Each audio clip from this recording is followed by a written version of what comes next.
Hello and welcome to How We Make Things. Today we're going to be constructing this standing desk. It's made from upcycled pallet wood and has a steel frame to give it that rugged, modern look. It also has some wheels on it so it can be rolled around, because this thing is quite hefty. To start off with, you're going to need some pallets. It took about 12 for me to get enough wood. You're going to slice out all of the slats, and then we're going to take them to the table saw so we can trim off all the gnarly parts.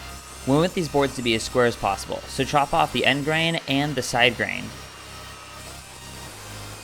Then you want to set your guard to the width of your table. The width of my table is 1.5 inches, so I set it to 1.5 inches and then grabbed the boards that I already cut the edges off of and ran them through. So I ended up with a bunch of slats that were 1.5 inches wide and roughly 3/4 of an inch thick, which is the thickness of pallet slats on average. Since not all of the slats are the same size, you want to organize them by width. If you have a planer, this isn't an issue because you can plane them all down to the exact same width. I don't have a planer. Next, we're going to need a bunch of clamps, like these hand clamps and these pipe clamps. Pipe clamps are really important to have because they allow you to clamp tighter than these hand clamps that you see in the forefront of the frame. Next, we're going to need some wood glue. You can do two types, either Type Bond Type 2 or Type Bond Type 3. Type 3 is waterproof, but it's more expensive. Now grab a stack of your pallet boards. You want them all to be the exact same width and start laying them out in a pattern that you like.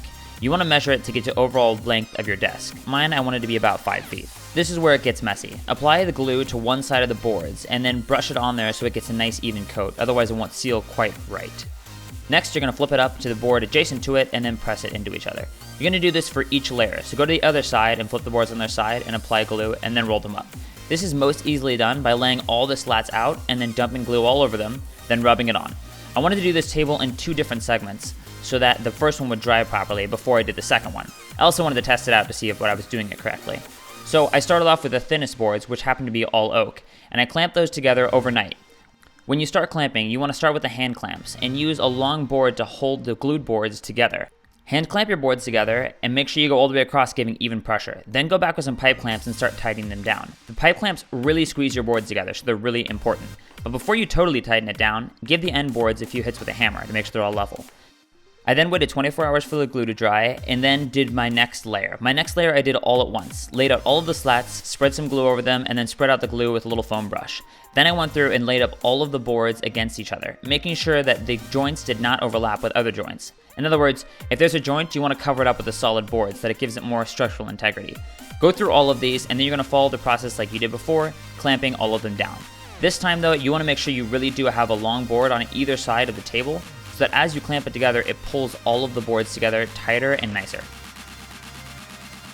I've said it before and I'll say it again, the pipe clamps are really important. They pull the boards in super tight. I wouldn't have been able to make this table with as close a gaps as I had gotten if I just used the hand clamps. So pipe clamps are a double thumbs up on this project. And we're going to leave this guy for about 24 hours to make sure the glue is completely set up before we start removing all of the clamps. And now we've got a bunch of glue to remove, so take it outside and use a hand scraper to kind of remove some of the glue. You don't want to sand off the glue, otherwise it'll clog your sander and or ruin it. Next, we're going to hit up our pallet table with a very high grit sandpaper. Because I don't have a planer, remember, I need to level this thing with sander. So I used 36 grit sandpaper, and it took a long time to do this. If you have a planer, your life is so much nicer. So this is what it looks like once you've got all of that nastiness removed and it's relatively level. Pretty nice, huh? We gotta fill up some of those gaps though, because we're gonna be finishing it with epoxy and we don't want any holes. Epoxy doesn't like holes, it creates air bubbles. After that's dried, you wanna sand it all down and then give it a wipe down with a rag, because you don't want any dust there. Now we're gonna get into the epoxy parts. You want plastic and you wanna mix your epoxy together. I made a video already on how to do this epoxy mixture, so reference that if you really wanna know how to do the epoxy. Essentially though, the process is as follows. You mix the 2 components together for about 3 minutes, then pour those into a new container and mix them for another 3 minutes. Then you take that mixture and you dump it onto your table in a relatively even flow. Now this is self-leveling epoxy, so if you dump it on there, it'll start to level itself, but it's not quite enough to completely fill up all the gaps. You'll need to go back over this with a squeegee, not a tongue depressor as depicted in this video. A squeegee makes for a much nicer finish. Around the edges, just go ahead and let it drip off because you can't really do anything about that. Now this is the important part. Go over the entire table with a heat gun. This will pop all of the air bubbles that form. If you have air bubbles in your epoxy, they're really noticeable when you're done. But be careful, once the components are completely mixed, you only have about 25 minutes before it starts setting up, so don't use the heat gun after 25 minutes. This is what it will look like after coat number 2. I did 2 coats. So next we're going to take it outside, flip it upside down, and we need to scrape off the epoxy that ran under the underside, otherwise your desk won't sit flat. Now comes the steel welding part. Grab 2 pieces of steel cut to the exact length of the outside boards and fit them onto there. You're going to want to clamp them together so they're held firmly in place.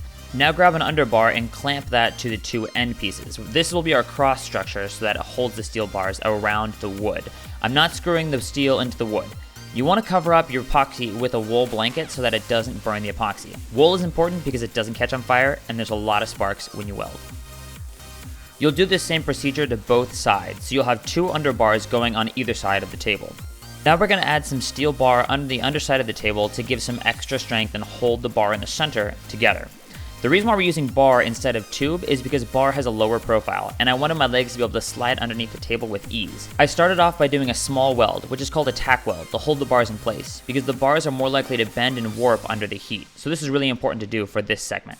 You'll repeat this process for all 3 bars, and you'll take it outside to grind off all the edges. If you're a professional welder, you won't have to do too much of this, but I'm kind of a noob at it, so I'm just going to go ahead and grind these all flush. Now onto the legs. Grab your 2" by 5" piece of steel tube and square it up against the back end of the table. Now we don't want this guy to be totally level. In fact, we want it to be sticking out a little bit out the back of the table. Otherwise, when we stick our legs in there, our table will lean forward. So this is really important.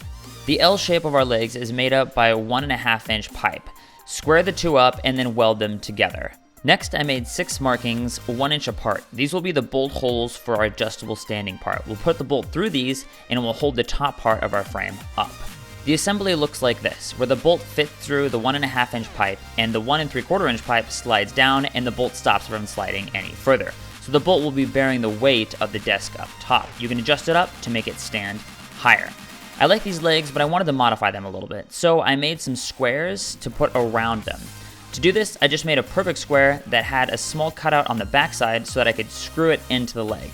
You'll see what I mean by that in just a second. First though, I gotta weld these.